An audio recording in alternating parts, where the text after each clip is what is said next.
We're in trouble in America. We're losing our moral bearings. We're losing our respect for the rule of law. And you look around America today and things are bad and they're getting worse. We're broke. We're dispirited. We're scared. We've been moving closer and closer to socialism, further away from God, the Constitution, doing what's right in our own eyes, and all the while not noticing that it's killing us. It's killing our nation. Just beginning. Americans tend to be too comfortable, slowly but surely turning their backs on the sacrifices their forefathers made for liberty. Why is that? As bad as it is, as horrible as it seems, as unlikely as it appears that we can escape, what we're going through can actually be a vitally necessary experience for us, and one that is ultimately very healthy and liberating for this country. The truth needs to be told in all the dark places, because it's the truth that sets us free.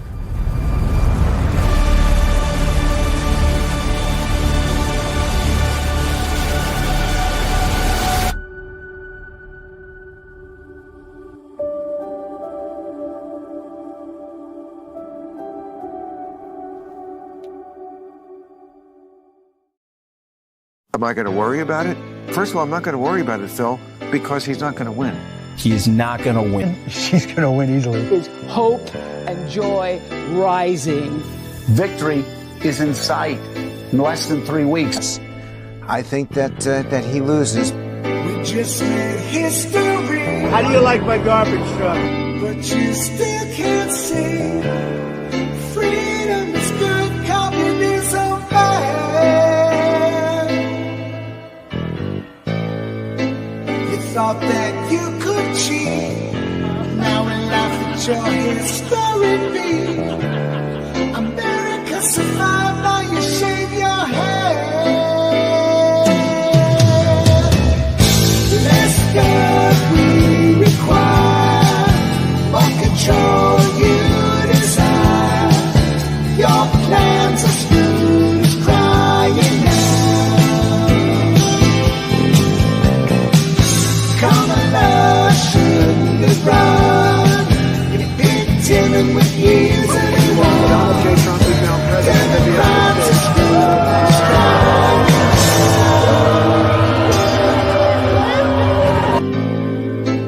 The hatred you ignite, division you incite, neither can stop the mega wave.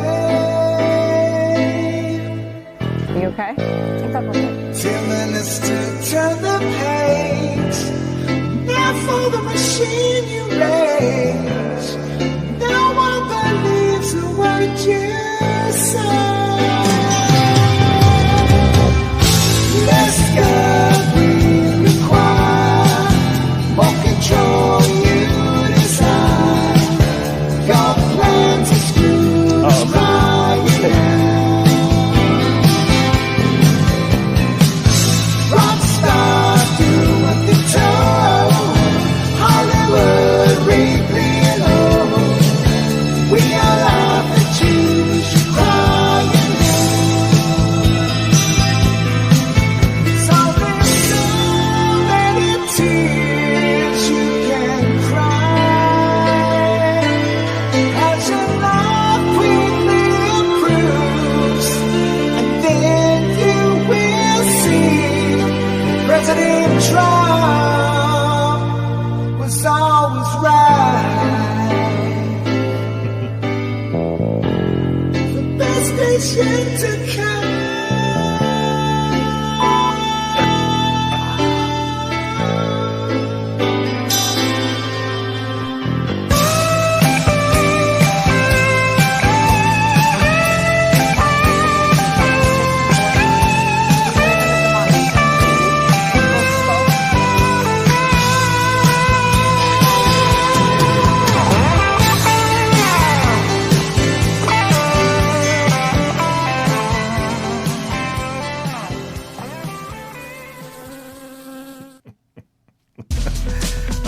The Dilly meme team coming through with a winner, a banger of a funny, thankful video.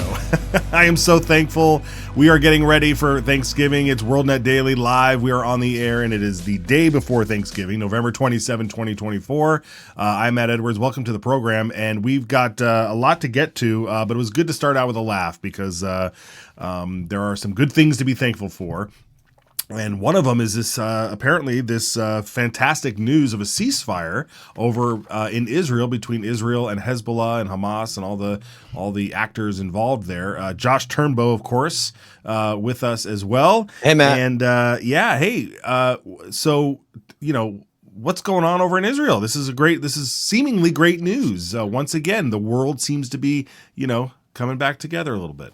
Yeah, I mean, the theme for the show today is thankful. It's Thanksgiving tomorrow. It's pretty awesome. I hope everybody's having a great time being at home with their family starting today and of course tomorrow. Man, like this, we're going to kind of cover the ground on what's happening in lead up to Trump taking power. And one thing that Trump promised to everybody was that there would be more peace. There'd be peace everywhere. He'd cut a deal, the greatest deal, right away. And, in this case, Biden's trying to take a victory lap because, Biden's claiming the victory for this Israel ceasefire with Hezbollah. But and if everybody doesn't know, Hezbollah is like this weird mercenary army that's in the north of Israel in Lebanon. And while they weren't part of the Hamas attack on October 7th, they also they work hand in hand. So if Hamas attacks, Hezbollah attacks, and they easily fire rockets. They actually have soldiers, and any war that takes place in northern Israel with Hezbollah totally displaces all the folks that live in northern Israel. So a ceasefire is a good deal because people haven't been able to actually live in the towns in the north, and now they can kind of go home. So that's kind of the significance of the whole thing. Yes, absolutely. And we'll get into some footage and some more on this news. We got the link over at WND as well. But first, let's just let everybody know that Patriot Mobile is now on board with WorldNet Daily. Yep. Happy Thanksgiving, folks. Patriot Mobile, you can scan the QR code. You can go to patriotmobile.com/WNDPatriot. That's /WNDPatriot. Or use the promo code WNDPatriot and sign up for Patriot Mobile for your cell phone service. Now, the great thing about Patriot Mobile is that they are a conservative Christian company, unabashedly, and they donate directly to conservative Christian causes. So part of their take-home pay, part of their profits go towards that. So when you're supporting or when you're taking your business to Patriot Mobile, you can be sure that you are supporting some great organizations. So scan the QR code, head over to patriotmobile.com/WNDPatriot, or click the link in the description. And we like that they wish us a happy Thanksgiving. Okay. But before this ceasefire happened, there was we do have a footage here. Hezbollah attacked. This is from a year ago, right? This footage here, is this from a year ago? It is. It's older footage, but this will give you an idea of kind of like what it looked like, the barrage going back and forth. Yeah, it was horrific, the amount of firepower and stuff that was, and they were, these were targeting, military sites, but also, in this region, everything is so close that, there's a lot of innocents losing their lives. But yeah, let's watch some of this footage here.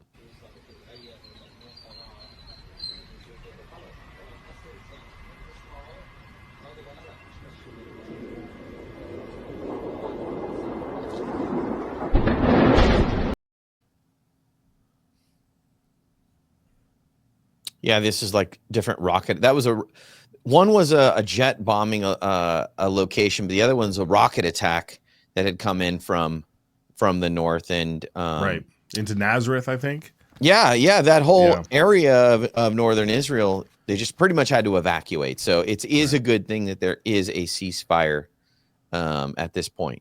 Yeah, and of course, over at WND.com, we have the story up there, so we encourage you to go over there and share the story. We will enforce it, says Netanyahu. He agrees to a ceasefire deal with Hezbollah after more than a year of conflict.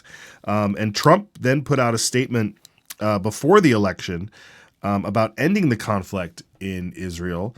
This is one of those videos, those quick video statements that he likes to put out. And so we have that. So let's show that. Yeah. The United States has let the Middle East get totally out of control. Really bad things are happening, all easily within our power to stop. Could lead actually to catastrophe if not handled with strength and precision. Same is true with Russia, Ukraine, and maybe even more so. We have to fix our country. We have to bring peace. Our nation is in dire trouble. I will fix it. Yeah, there you go. Yeah, there we go. And so, yeah, I mean, look, Biden. I think Biden's going to take credit for this, of course, because I mean, he's in power right now and everything. But we just, there's no. I don't think we would be here right now if Kamala was the president or president-elect, right? I mean, I just don't think we're going to be here. Everybody understands what's going on, and ABC News tweeted out, posted on X, is this a clip of Biden taking credit for the ceasefire? Yeah, this is Biden coming out. This is the official White House position on what's going on there. I have some good news to report from the Middle East. I just spoke with the Prime Minister of Israel and Lebanon. I'm pleased to announce that their government has accepted the United States proposal to end the devastating conflict between Israel and Hezbollah. I want to thank President Macron of France for his partnership in reaching this moment. For nearly 14 months, a deadly conflict raged across the border that separates Israel and Lebanon. A conflict that began the day after the October 7 attack by Hamas on Israel. Hours later, at 2 a.m. in the morning, Hezbollah and other terrorist organizations backed by Iran attacked Israel in support of Hamas. Let's be clear, Israel did not launch this war. The Lebanese people did not seek that war either, nor did the United States. No. Does he go on to just say it was all Iran's fault and to he goes on to we're launching an attack on Iran? Yeah.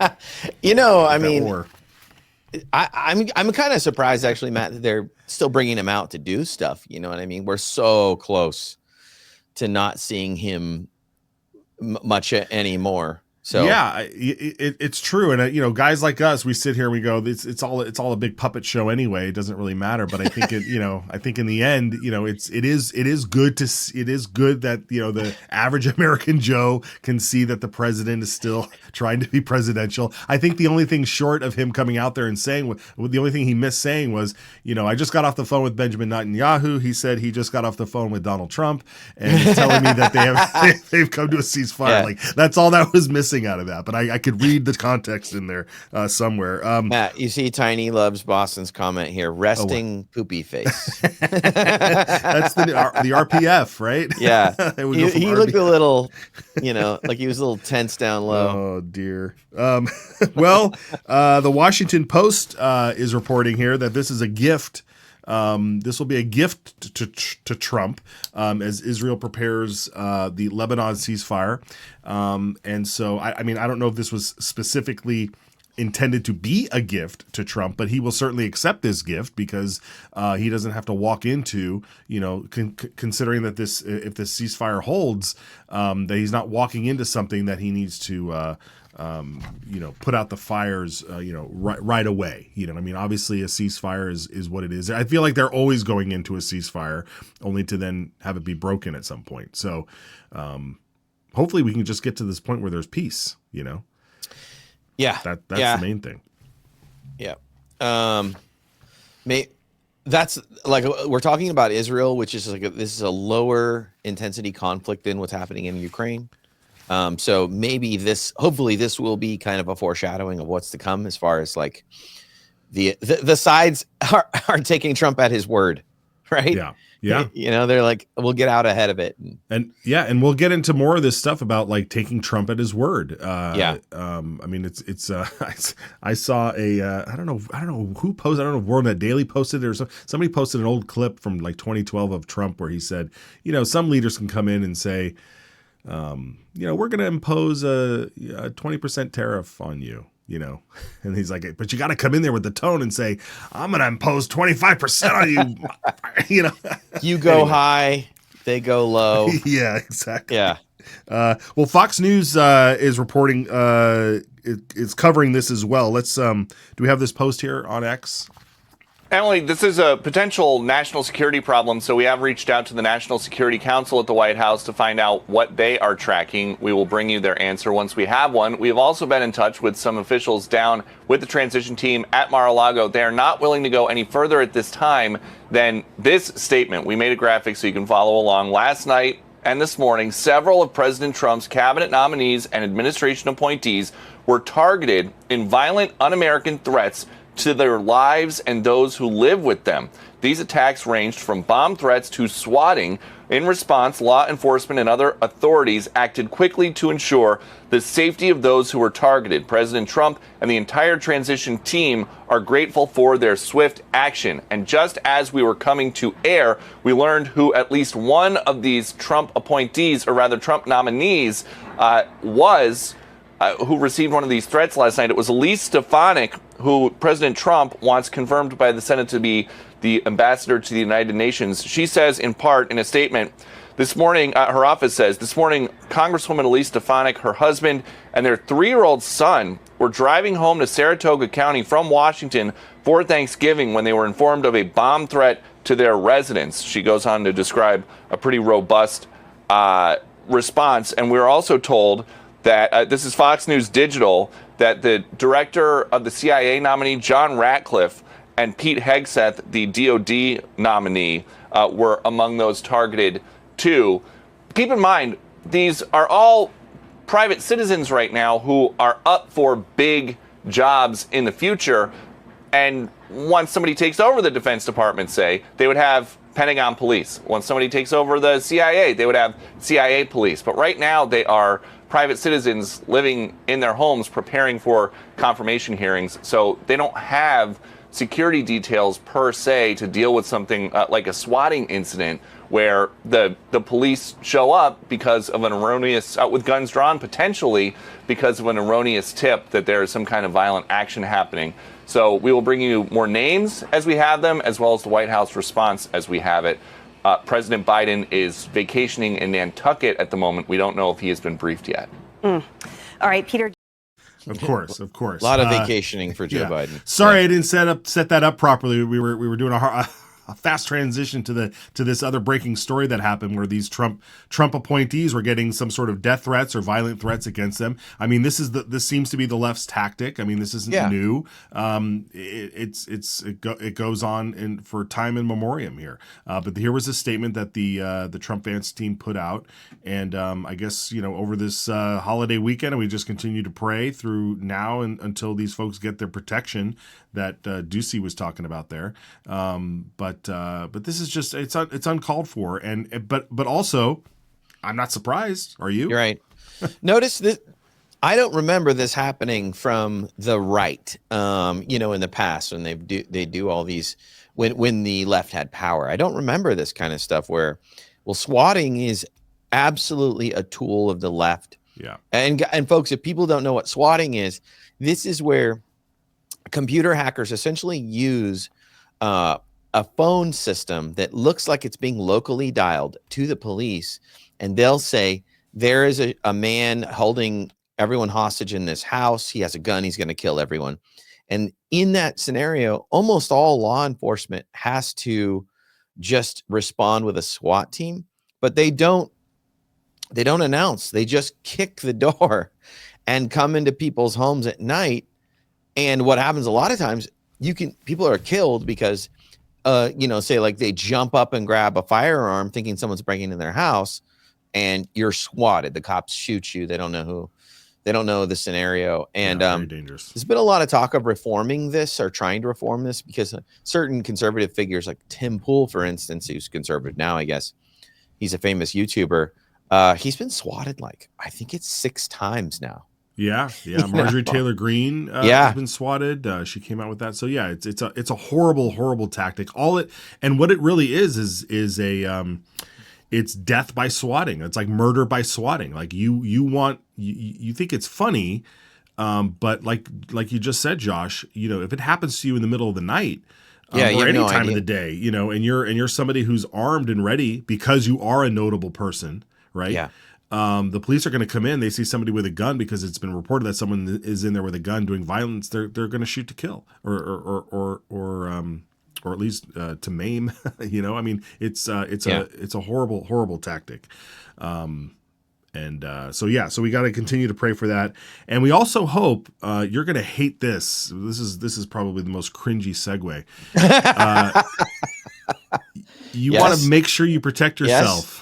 Is that what you're going? I knew you were going to segue with that. I mean, it was. I tried to fight it, but I figured I'd just acknowledge that it was a cringy segue. But there it is. What is that? What do you got on What do you got on there? Oh, it just might be that Difrico Kung Fu grip with that 12-degree. See, like instead of back here, it's up here, which gives you more control on the weapon. And of course, I have my tan, my desert tan, which is great. It matches my furniture with my sights and everything. You want to throw up the graphic, and we'll show everybody Difrico grip for your AR rifle. A fantastic gift for Christmas, especially $20, I think, guys.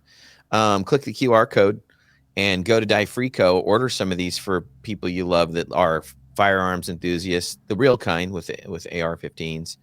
And you can get it in all these colors. And they have a cool thing here. If you come back to me, guys, they got this cool, I don't have my focus, but this is the plug you can buy. And in this plug, you can put your optics batteries pretty much too.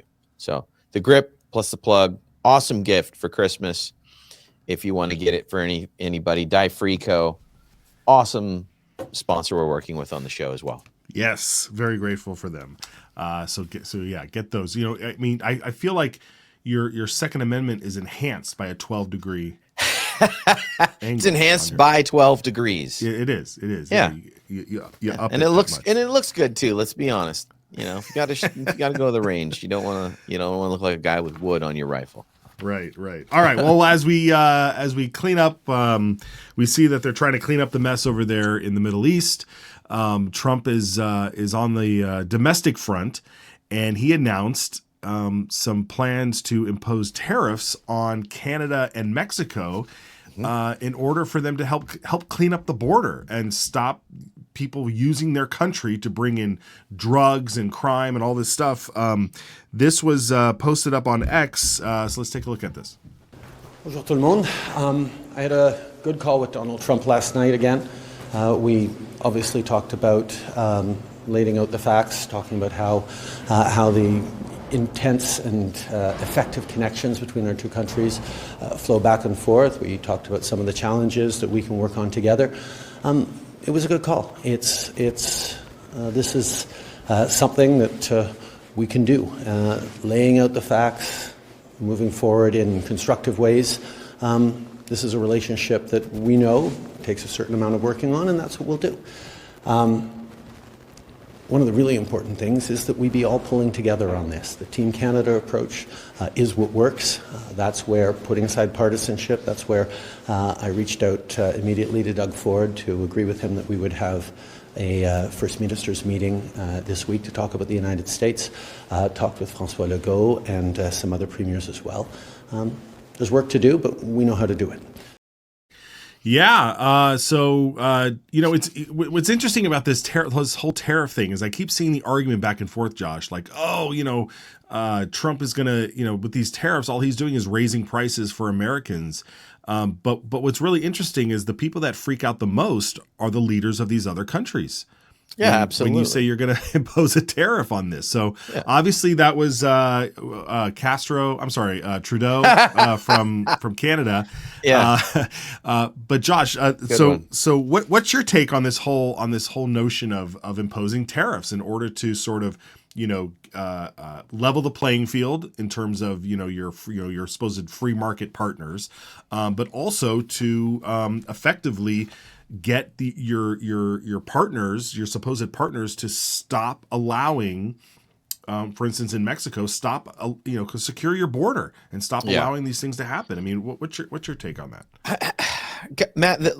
We're going to see that the way the world works is you use force of power, you use leverage to get what you need. And so never before, it feels so weird we talk about this stuff, that it even is a reality that a foreign nation lets their people that sometimes are not even from their country, right, from Central America, like Mexico lets them flood across our border, and we have no penalty for them at all. And that's just not how it's going to be in going forward. Donald Trump wants to use the scale of the American economy. Everybody wants to make a deal with America because it makes everyone else rich. And gone are the days that we just let everyone walk on us. Canada needs to be, and these may be used as political leverage tools, which I'm all for. For instance, Canada's off the rails as far as how lefty they are. They have suicide pods. They have, I think it's called the MAID program. And their solution for people that are mentally unwell is to just let them commit suicide in this creepy sci-fi pod thing they get in, and it pumps nitrous gas in it, or nitrogen gas. And this is their solution. And so, no, Canada needs to be put back in line. They are our hat. Let's not forget. Okay, there's some bizarre thing we let as an outgrowth of our country. I'm going to sound nationalist here, but that's how I feel. They're like a really disturbed country. They got this clown Trudeau. It's very disturbing. Sorry to cut you off, but like there's a story on WorldNet Daily that I read this morning about a town that's being fined $15,000. The town and the mayor is being fined $15,000 because they didn't celebrate Pride Month. So a pride group went to some sort of, Star Chamber panel and said, hey, we asked this town to do a pride and they didn't do it. And so they imposed a $15,000 fine, which they're going to have to pay because it's all legal under the Canadian system. I mean, that is not a free country. That is bizarre. That is so bizarre. So you're absolutely right. Like this whole notion that Canada is, it's just another America to the north is like, preposterous, especially when you got a guy like that running, running the show. With Trump in the presidency, they're going to get in line. And who's that's going to benefit the most is their citizens who've been suffering under this. I think the thing about the Canadians, honestly, Matt, is they're like some of the nicest people in the world, and they've just been tread upon now. And they, like the Australians, they can't figure out how you come back from that. But as their neighbor, we're going to do our best to have policies that are going to make them get in line, and it's going to benefit the people of Canada. Yeah, it really is. And you're right about the people. I mean, they don't know because you don't know what you have until it's been taken away. And if you don't have it in the beginning, then you don't really think about it as much, and we can see the extremes when folks come over from, during the 80s when people were escaping Soviet Russia or Romania or something like that. And they'd come here and they were so thankful. There was this clip of Yakov Smirnoff on the Tonight Show being so thankful, for escaping Russia and Soviet Union and coming to America. But even today, I just in the last couple of years, a friend of mine, a Canadian, born and raised in Canada and moved to America, and she went and got her citizenship in the United States. And as a gift, we gave her a nice little pocket constitution, and she like read the Bill of Rights again, because it was in her hands again after becoming an American, and she went, "Wow, like this is real to me now." Like I never really put the two and two together. That it really is real, that at least on paper we have these things, right? We're guaranteed, at least it's on paper where we know what the rights that we're born with and what we're guaranteed with. But, so we have to fight in this country to make sure we don't turn into Canada is all I'm trying to say. So you got to stay diligent. You could win an election on that, Matt. Let's not turn into Canada, people. No, let's not turn into Canada. Yeah. Okay. All right. Well, so on this whole tariff situation, Trump had his own statement that he put out. This is what's got everybody up in an uproar up here.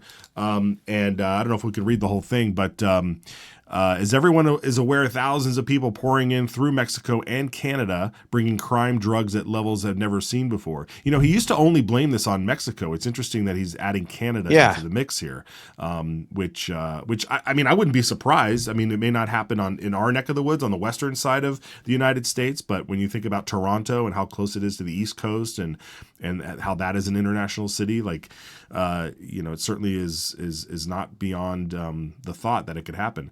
Anyway, he says, so on January 20th, as one of his many first executive orders, he will sign all documents to put a 25% tariff on all products coming into the United States and its ridiculous open borders. This tariff will remain in effect until such a time as drugs, in particular fentanyl, and illegal aliens stop this invasion of our country. Both Mexico and Canada have the absolute right and power to easily solve this long simmering problem, and we hereby demand that they use this power, and until such time they do, before it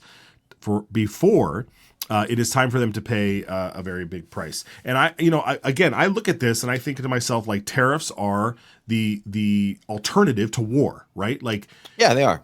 If you're having an invasion at the southern border, you'd want to send in your military to stop it from happening. But if you know that the other country isn't the one actually invading, you can say they're just aiding and abetting and allowing it to happen. You can say, well, then we're going to charge you lots of money for all your products until you fix the problem. So I always look at this as a great, it's much better than war. It's much better than sending people to their death on both sides of the spectrum. Yeah, I was going to say in regard to the Mexico stuff too, there's been kind of rumblings of, hey, the cartel doing what they want, the days of drugs flowing into America, we're going to cease that again. Remember the DARE program back in the day, yes. Matt? I think, they need to have a new acronym just as like rifle, and we'll figure out that like they're going to Trump's talked about using the military elements, right? This is like the movie Sicario to stop the cartels, because they are allowed to run rampant, and it is one of the elements destroying our country with drug usage. Here's a segue for you, Matt. This is America's strength, right? Strength is being put by upholding our laws that we already have. They're not new. And then that's Tom Homan for you. That's like why everybody's really enjoying this guy's comments. Yeah, man. Let's watch some of this. This is great. What you've done is not only protect the state of Texas and the citizens of Texas, you are protecting this nation. It's a shame we have other governors and other mayors who are right out of the gate. I said they're going to push back on President Trump and what we're trying to do, especially for interior enforcement. Let me be clear.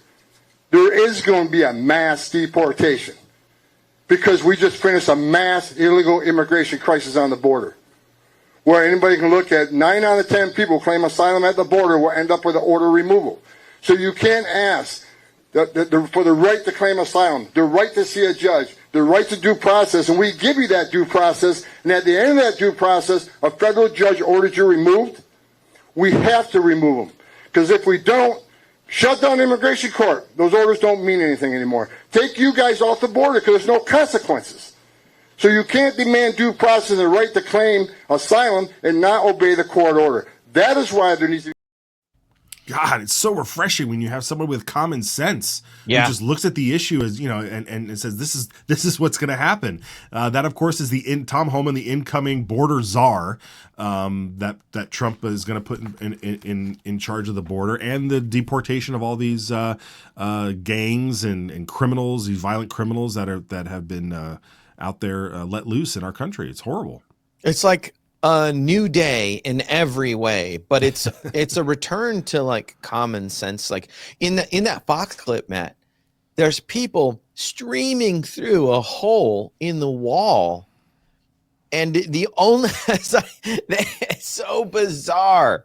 Like you would normally be arrested immediately if you got caught running across. They'd arrest you. Instead, let's remember what they did, guys. They put everybody that came across, and millions came across. Mm-hmm. And then they went, well, I just don't know what to do with these people. Let's ship them to the interior of the country. Like, it really was, like sometimes you see something like, I wonder what this is about. It's obvious, right? Change the country. through illegal flooding of new citizens that aren't normal citizens that understand what America is about. They don't really care. They just want to survive. So we've seen it happen to Europe.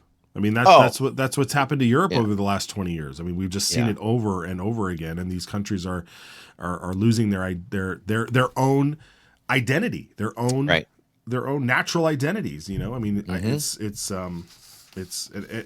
and that's not to say, again, you know, it's not to say that the identity of America is unique in that when you come here, you become an American, and becoming an American requires a duty. It's a civic duty. Like there are things that you should be doing to become an American.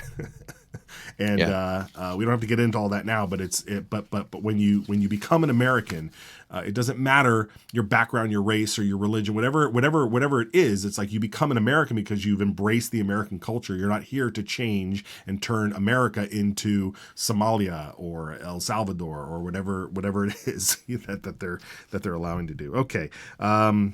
For fear of being called many other names that I'm already called anyway, it doesn't really matter. Another fantastic Trump pick after a week of Trump picks where I was kind of like questioning what was going on. After a great start, this here, and you're gonna have to. I try to say his name all the time, but I just call him Dr. J. Yeah, Bhattacharya. There you go. Yeah. This is a fantastic pick, Josh. I mean, this guy. If anything, being picked to run the NIH, if the NIH needs to stick around, I mean that's always with the caveat of Doge, right? If we're going to keep the NIH, then I'm glad that this guy's in charge of it. One of the things that I want to point out is this guy was the one of the co-authors of the Great Barrington Declaration. If you remember from the pandemic, that was a huge thing. We should refresh people on gosh, it already seems so long ago, you know, like what that was. Matt, do you need me to do that or? What was the Great Barrington Declaration? So basically, folks, if you remember, in the midst of COVID, there were only a few voices that were looking around and going like scientific voices, right? They go going, hey, the lockdowns, maybe not a great idea. Masking doesn't really work. The social distancing. And they were, and Jay Bhattacharya was part of a group, and it's called the Great Barrington Declaration because at the time they were in Great Barrington, the town, and when they all wrote it. But basically, what it says like, hey guys, this is not scientific what we're doing. And then they had a bunch of scientists sign it and then give suggestions. And Jay Bhattacharya is a PhD. He's at Stanford, guys. He's not, he's not slacking on expertise.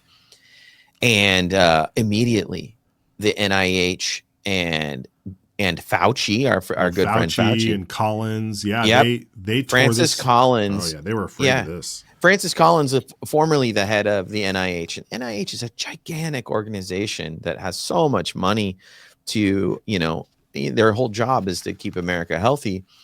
They specifically through emails said, we got to shut these guys down and discredit them, right? That was their whole goal, and it worked. And Jay Bhattacharya, Stanford PhD, was censored from YouTube and from all social media everywhere. Yeah. It was incredible. Right. And they said he's a fringe voice. Okay. And in just the most poetic justice sense, he's now going to be head of the NIH. Yeah. It's incredible. It's like a movie, man. Where, like the gladiator or whatever. Now he's the king. It's crazy. Right. It's fantastic. Right. Well, let's remind folks some of the responses that he had during the pandemic. We've got a clip here. Let's watch. Yeah. Scientific consensus in favor of them. That was a lie. There was never a scientific consensus on almost any of the topics. And as you say on masks, in fact, the pre-existing narrative, the pre-existing idea among most scientists before the pandemic was quite the opposite direction. What happened was a relatively small group cartel almost of very powerful scientific bureaucrats took over the whole apparatus of science, at least as far as the public eye was concerned, dominated the media, dominated the message to politicians. And as a result, we had a catastrophic response to COVID. And we're going to be paying the cost of that for a very long time. Yeah. And then we also, and that was Jay Bhattacharya, by the way. Yes. And he was also with Tucker during, I don't know the date of this, but it looks like it was obviously when Tucker was still on Fox News, but this was either during the pandemic or obviously within the throes of the effects of everything that was going on. Let's watch this. The Stanford professor physician who specializes in this stuff seems like he'd be the last person you'd censor, correct? I mean, the key thing here, Tucker, that I think that folks need to know, what they wanted to do, and this I think is government actors and also old media, old owners of Twitter, they wanted to create this illusion of consensus about the science. That's right. That didn't actually exist. They wanted to fool people into thinking that we were following the science, when in fact there was a robust debate among scientists about what the right thing to do was. And the consequence is schools closed, businesses closed, unvaccinated people lost their jobs because of mandates, even though none of the science none of the persuasive science actually supported any of those positions. People suffered as a consequence of this censorship, and of course, it's an abstract violation of my civil rights, my First Amendment rights. But that's not the important thing. The important thing is that American people were denied a debate, an honest debate. And I believe that had that honest debate taken place, none of those policies would have been put in place, and all of that suffering could have been avoided. The point was... Oh, gosh, it's such vindication. It's such vindication. Of course, the other side won't say that. They'll say, well, Trump is a maniac anyway, and of course he's going to put in maniacs like RFK and this guy. I mean, these people were all discredited. I mean, it's sad. It's sad that we have to look at it that way, but it's such a great sign, at least. Matt, the irony of that clip, too, is that, Tucker was part of Fox News, and Tucker's now, created his whole new empire, but he lost his job on Fox News, people arguably think because he was calling out Big Pharma. Right. And man, no surprise there. And now, he's gone on to do his new thing, which is probably, it is going to be a media empire shortly as we see the decline of normal media or old media. That's great time. Yeah, and you hit it in the nail on the head there with this big pharma stuff. It's very interesting how they leading up to the election, RFK was talking about we got to get rid of these big pharma ads on TV, not necessarily because of what they're pushing, but because the money controls the media, all that money. And then as we get into the holiday season, I started seeing people post things on social media. And if you recall, Josh, when we were younger, Christmas time on TV was the commercials were actually entertaining. There were people, Coke would put out these these Christmas commercials, and all these different products and all these different department stores and whatever it was were putting out Christmas themed commercials that were so heartwarming, or they were funny, or they But nowadays the monopoly on advertising is such that all of those brands can't afford the placements now because Big Pharma has pushed them out by demanding more and more airtime. And I thought, man, what a crazy conspiracy that seems to have just taken a hold. But I hope we can bring back, commercials, good feel good commercials again. Make commercials great again. I hate commercials. So anyway, that was my take when I saw that. So before we wrap out here, somebody's made an appearance in the world again, right? Oh yeah, she came back, folks. Kamala's back for just one last message. Back in town. Remember Kamala Harris, guys? Remember that seems like a year ago, Matt, that we were seeing her everywhere. Yes, but she is our sitting vice president, so we should expect to see her out there. But some people have noticed that, she supposedly went to Hawaii to recoup and reinvigorate herself. But this is a portion of some of the remarks that she delivered. Don't you ever let anybody take your power from you. You have the same power that you did before November 5th. And you have the same purpose that you did. What? First of all, wait, I'm sorry. What? Was that doctored? Was that doctored footage? I think we have to say that someone may have made a joke of the original footage, but all they did was they just put the bottle in the scene, the bottle that was clearly behind the scenes in the dressing room. You guys. How dare you? She's a nice lady. And Matt, like, what, dude? She's so blasted or something, but like, this is like, it's so. The left's talking points, they don't make sense anymore. Like, you could kind of understand them before because we're flooded with them, but like, don't let anyone take your power. What the hell are you talking about? I don't know. I played that clip for my wife last night, and she's just like, okay. I don't get it. Yeah, goodbye. Don't let anybody take your power away. Who took away? Which power? You know, we have this one that we love here. It's called voting. That took away her power, is what it did. That's exactly right. That's exactly right. That's exactly right. All right, well, folks, you know that. Oh wait, we had one more. Well, let's do this thing, and then we'll. Oh no, let's do this. What is this? This is the. Our old buddy. This guy's great. He's got to get a position. I don't know. Sometimes I feel like he needs to stay on TV. Yeah. Other times I feel like he needs a position in the administration, but. Mr. CNN, I forget his name just lost me here. Alex Jones. No, not Alex. No, not Alex Jones. Oh, the fact checker. Yes. Yeah. So on CNN, he claimed that X is now the most the most equalized discourse is happening on X. Watch this clip. I heard what you're saying about X. I saw a survey this week.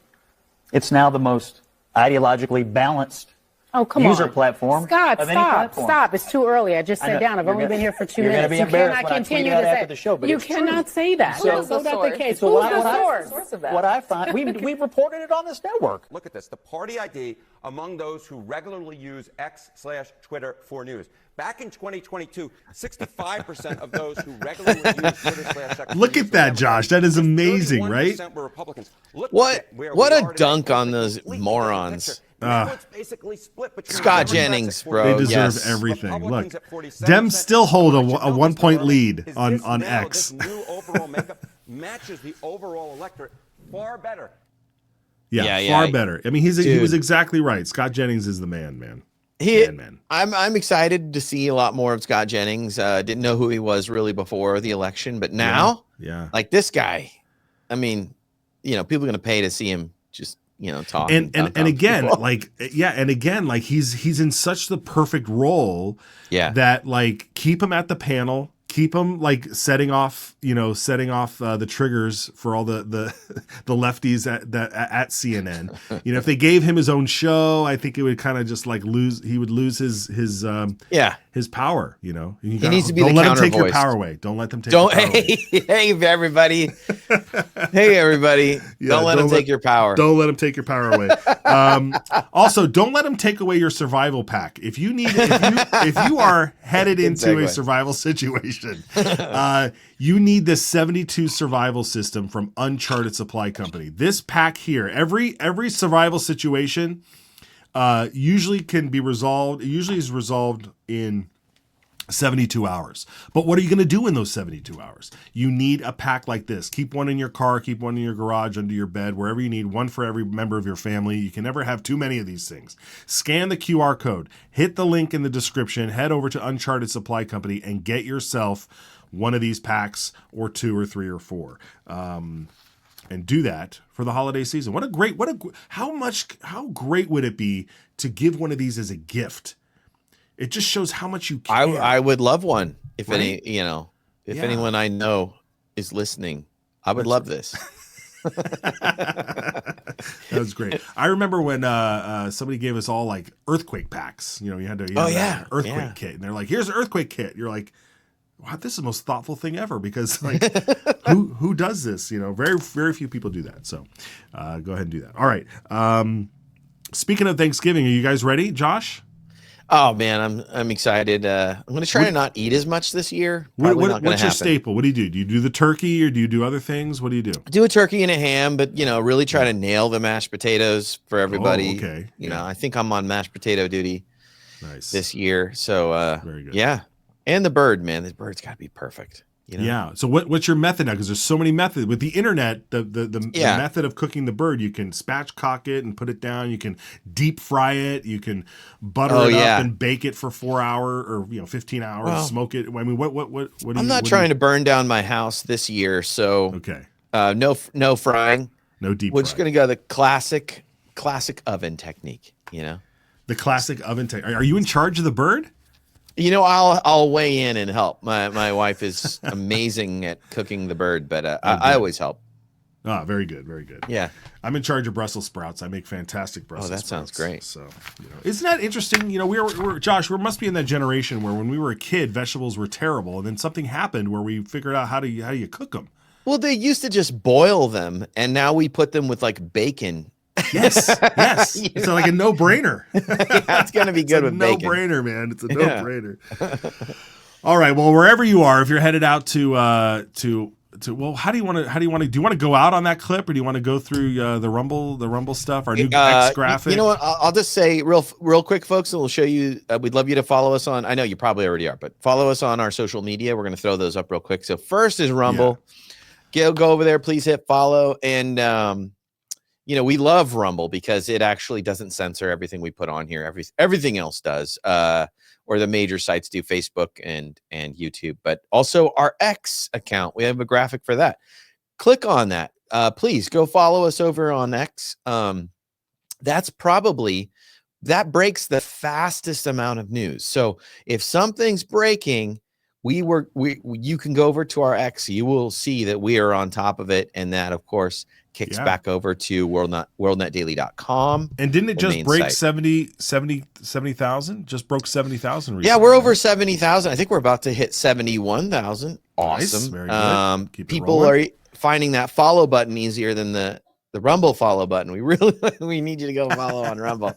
And also, we're going to launch a new YouTube channel because we are so censored on YouTube that we're at the point now where you just got to relaunch. So starting next week, we'll be asking folks, go over there and follow. And YouTube is so censorious. Oh my gosh. Almost every episode. But thank you. Please follow us on all those. And if you're watching here, we really appreciate you. And we're extremely thankful. I am very thankful. Yeah. This season that you watch us. We appreciate it. Yeah, I'm thankful to you, Josh, and the team over there. The great folks in the studio over there, like all of them, like so great. Thankful to everybody who's watching out there. I have many blessings. I'm very grateful to my Lord and Savior Jesus Christ, and we're so grateful that He's kept Kamala Harris from not taking the White House. At least yet. We still don't know what's going on, but I'm holding out. I'm holding out until January 20. Very good. All right. Well, when you head out, Matt, sorry. We're also thankful for folks like Tiny, Paul Riggin, everybody. I see Jolie, Jennifer. Anybody commenting, guys? We really appreciate your comments. And we will put them up. Happy Thanksgiving from.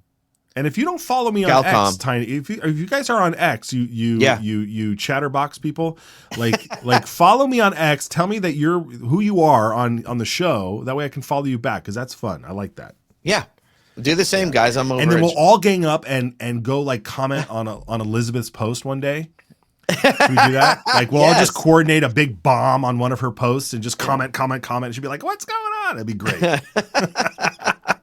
That's great. I would love that. Okay, anyway. You gonna set this last one up, Matt? Well, I mean, when you head out to your Thanksgiving holidays, especially this year, 2024, things might be a little bit different. You might be walking in with a little bit of a different attitude, and I say go with it. And if you can channel your inner Alex Jones, you may as well do that. So we're gonna go out with that. Happy Thanksgiving, everybody. God bless. Happy Thanksgiving. I told the globalists a long time ago, and I meant it. You want to fight, you better believe you've got one. And there are people all over this country engaging in the information war. We're going to smash your system. We're going to return the republic. We'll never be perfect, but my God, we're not going to keep babies alive and harvest their organs. We're not going to sell their parts for women's cosmetics. We're not going to have Pepsi with baby flavoring in it. I mean, what the hell